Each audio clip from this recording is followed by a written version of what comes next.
Shalom Israel. First and foremost, I want to say all praises, honor, and glory to Yahweh Bahashem Yahawashi. Double honors to the apostles and elders of Great Millstone. Salutations to you brothers throughout the four corners of the earth, teaching the truth in righteousness and sincerity. To you Israelite foreigners, come back home to the truth. To those that passed away serving the Lord, the dead in Yahawashi shall arise first. All right, Salak, I'm a little under the weather. I'm actually glad, basically got the idea because I don't like being on camera. Right now, I'm doing a sit down about historically proving that Yahawashi existed. Now, you don't have to believe the Bible. If you do believe the Bible, then you believe in accurate historical records. But if you don't want to believe the Bible that about Jesus Christ, Yahawashi existed, then believe history. All right. In my hand, I got two books here. One of them is Josephus, The Complete Works, translated by William Whiston. All right. Now, if you know about Josephus, he was a Jewish historian, but he was literally Jewish. Like he wasn't, he wasn't Christian, so he doesn't have a reason to want people to believe in Yahweh Bahashem Yahawashi. And on my other side, I have the 12 Caesars by a historian by the name of Suetonius, and it was translated by Robert Graves. In it, we have more proof that Jesus, aka Yahawashi, existed.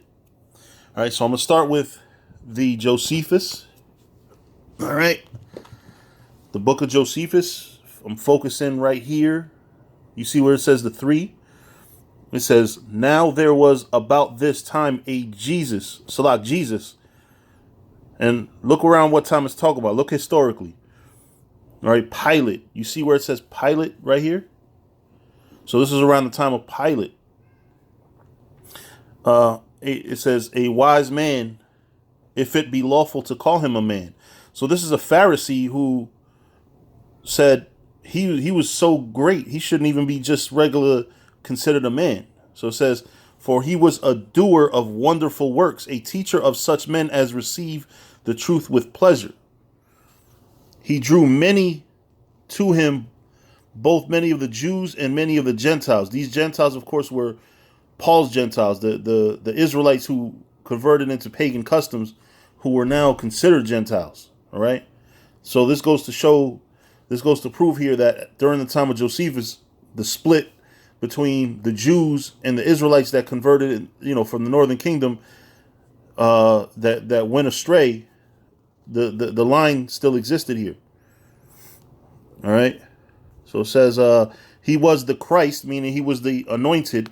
And when Pilate, at the suggestion of the principal men among us, meaning those in power, had condemned him to the cross, those that loved him at the first did not forsake him, for he appeared to them alive again in the third day. So this proves historically now. This is historically. All right. Scholars talk about Josephus being a historical scholar. He's not biblical. All right. So it says, as the divine prophets had foretold these and 10,000 other wonderful things concerning him, and the tribe of Christians so named from him are not extinct at this day. All right.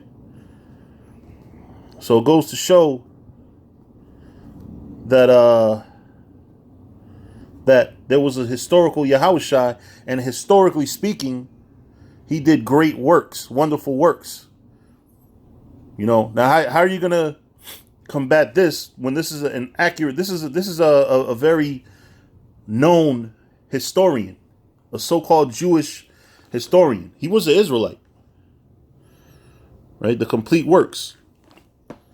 And there's a lot of Israelite history in this book that backs up the Bible too. All right, now on my other hand, I got this other book, the 12 Caesars. Okay, now based on history, it appears that Yahawashi was alive during the time of Claudius Caesar. Now, specifically, I want to direct your attention right here. Let's see.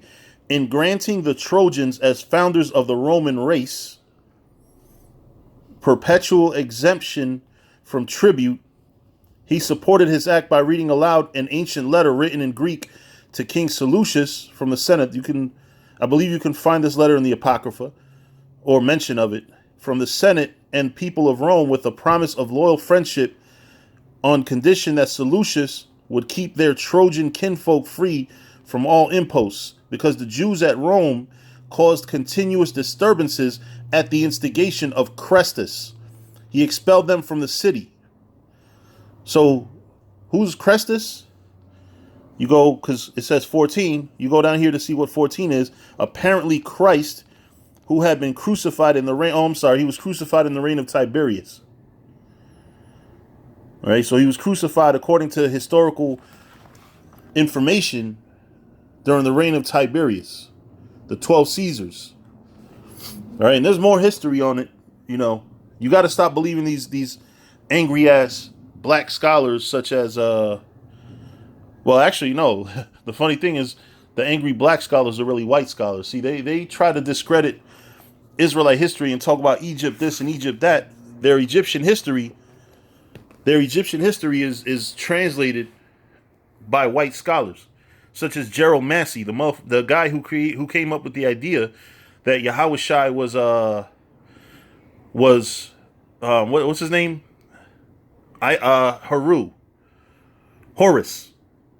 That whole concept of Yahawashi, the so-called legend of Yahawashi really being Horus, that came from the man by the name of Gerald Massey, who was proven to be a false scholar, came up with a whole bunch of things that were supposedly similar, which weren't. But that goes to show, we have to be more careful when we deal with historically proven or disproven anything, because we can go historically and prove Yahawashi existed. So you can't sit here and say he never existed. So if Yahawashi existed and there were Jews in history, you could go back to antiquity. You could go back further and prove the presence of Israelites throughout history. No matter how much history tries to delete our history, if that makes any sense. So with that, I'm going to say all praises, honor, and glory to Yahweh, Bahashem, Yahawashi. Double honors to the apostles and elders of the house of David. Salutations to you brothers throughout the four corners of the earth, teaching the truth in righteousness and sincerity. And to you Israelite foreigners, come back home to the truth. Shalom.